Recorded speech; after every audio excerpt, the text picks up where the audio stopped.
story about drugs in Hawaii. Anything that you can imagine in the late 90s, early 2000s. This is going to tell you about my journey through that. Check this out. This is the ship they say is unsinkable. It is unsinkable. God himself could not sink this ship. Hello, everyone. Welcome to part 4. Okay, so in this video, I'm going to tell you how I put myself in a situation where it was a pretty good chance I could have ended up getting myself killed. So hang in there and listen to this one, and yeah, it gets pretty crazy. In the last video, I told you about a guy named Mike, and Mike was really connected to the Samoan syndicate that I had started to get involved with. And basically, Mike had offered me a bunch of upfront cash and wanted to see if there was something I could do with that cash to try and turn it into ecstasy and then turn that bank into a pretty good sized profit. And I was willing to give it a shot, you know. And then he came to me with the money. And when he handed me the money, it was a pretty substantial amount of money. It was just under 100 grand. He gave it to me all in cash. And at the time I was thinking $100,000 all in cash right now. What can I do with this?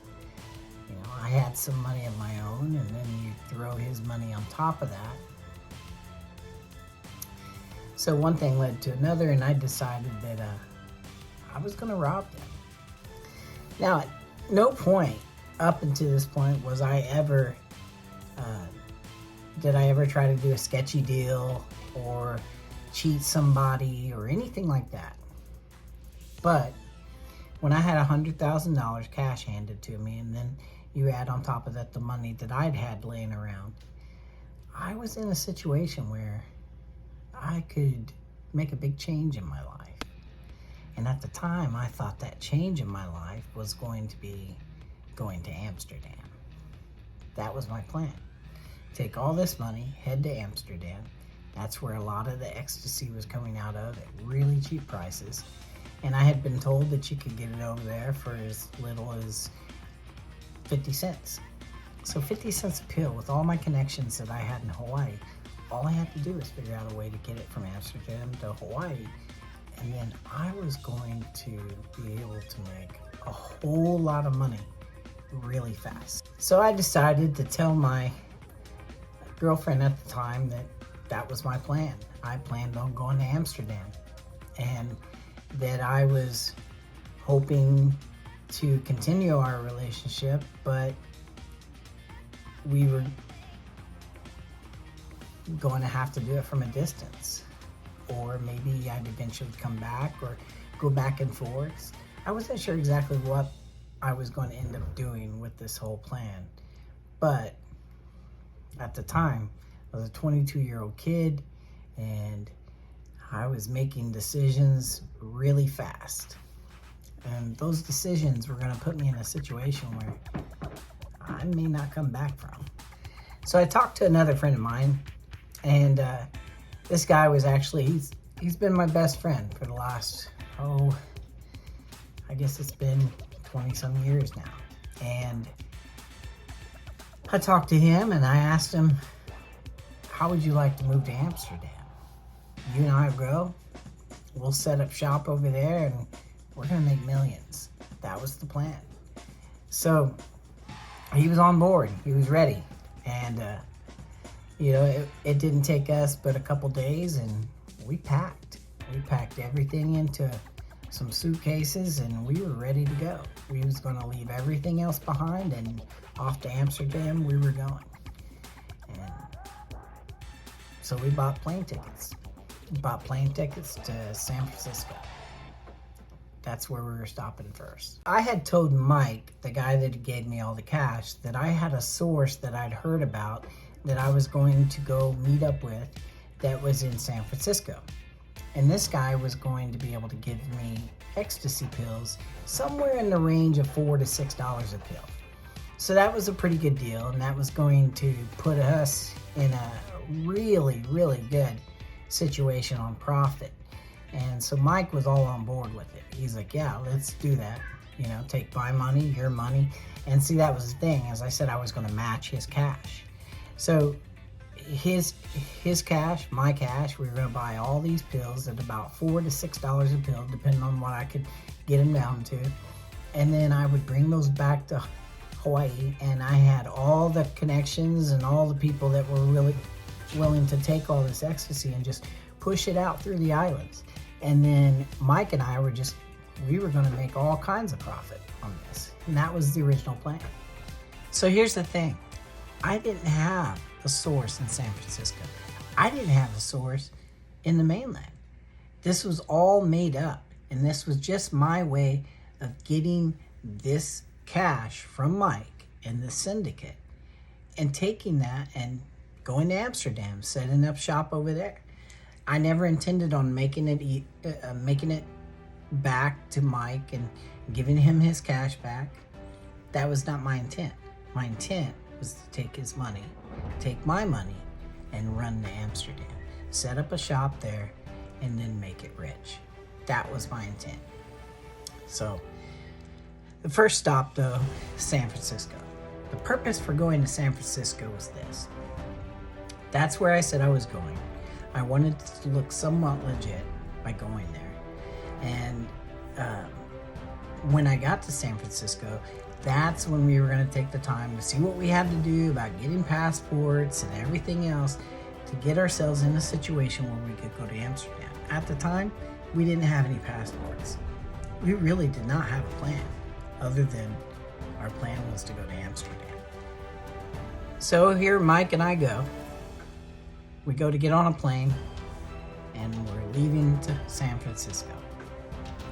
We fly to San Francisco. Now, we've already spent, I can't remember exactly, but, you know, a couple $1,000s on plane tickets to go to San Francisco.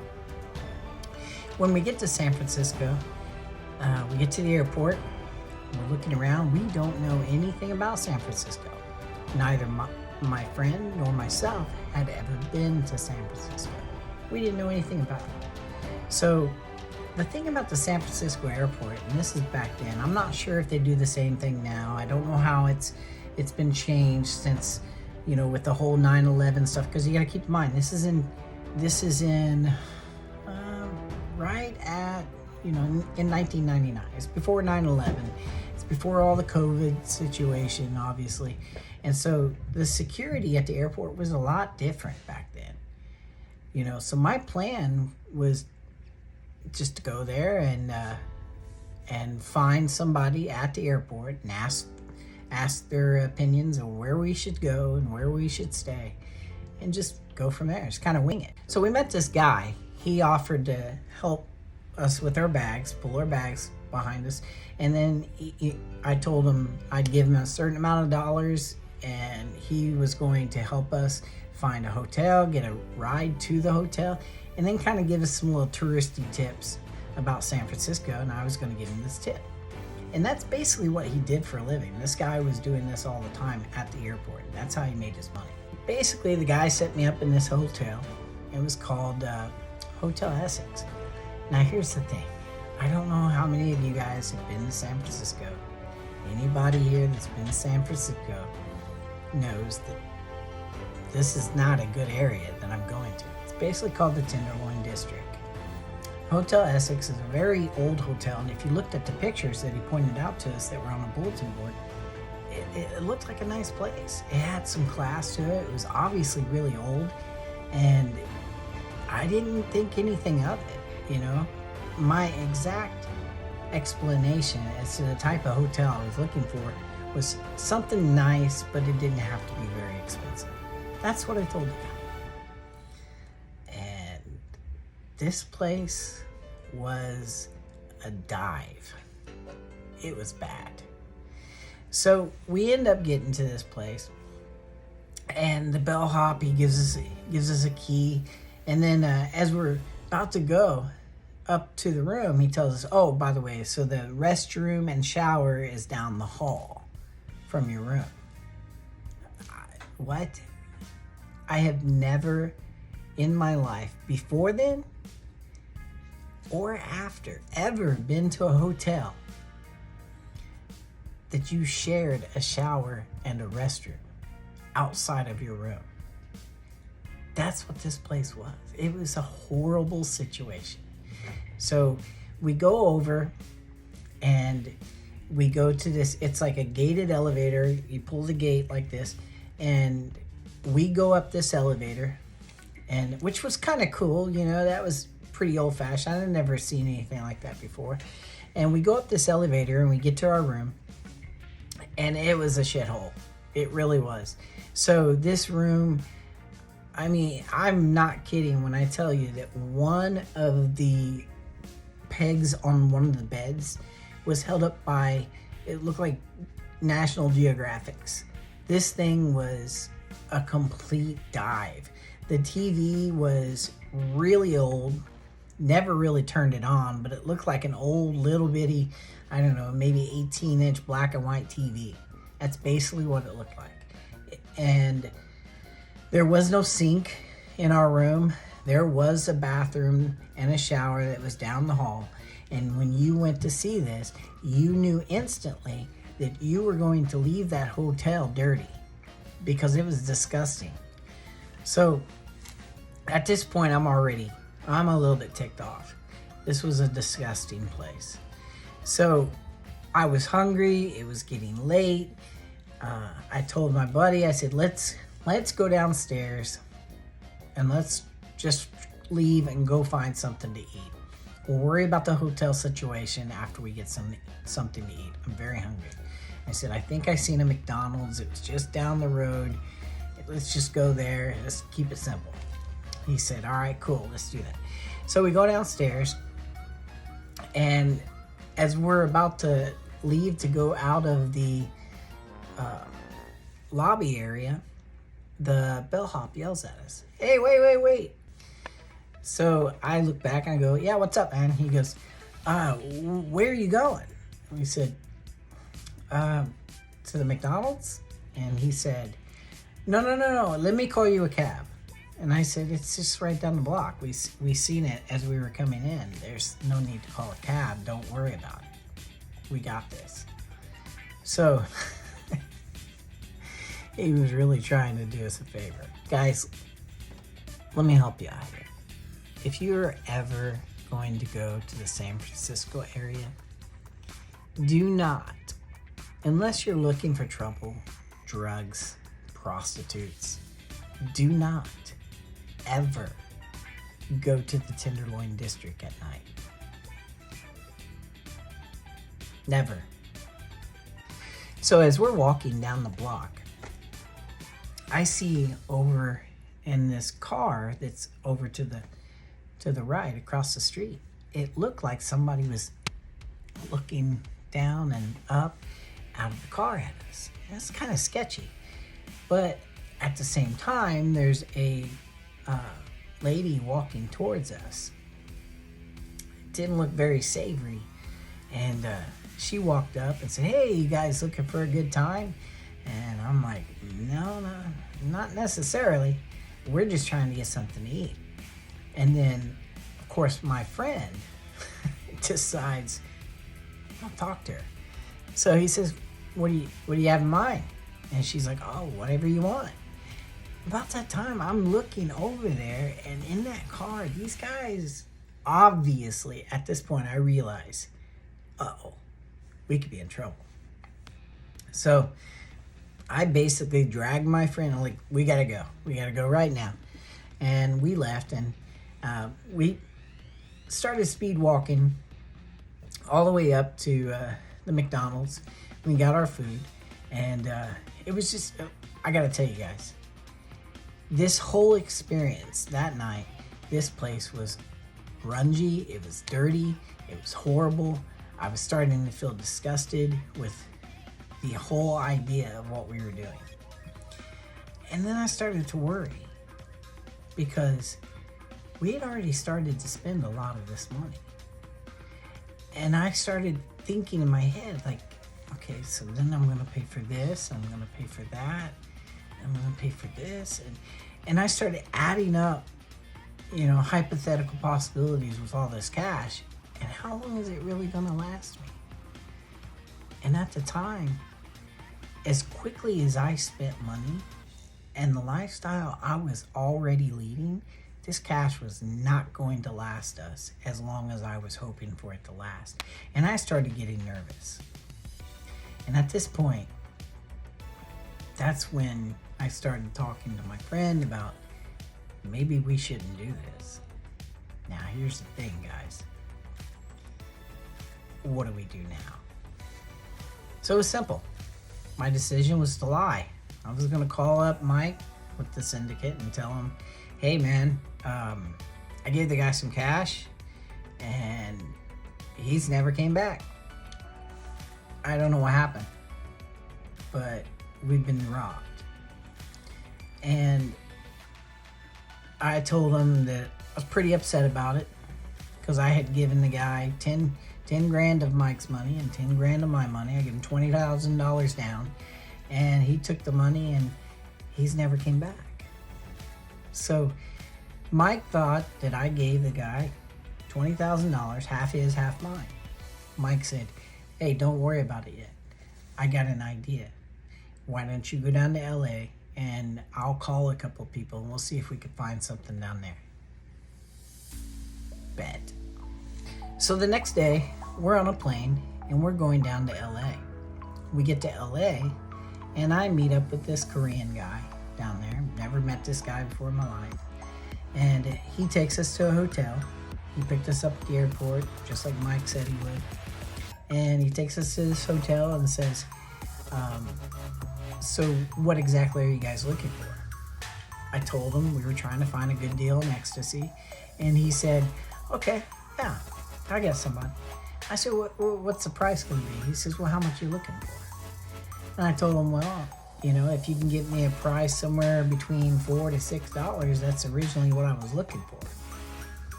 He came back and he said, I can get it for free if you take this much. There it was. There was my source. $3 a pill.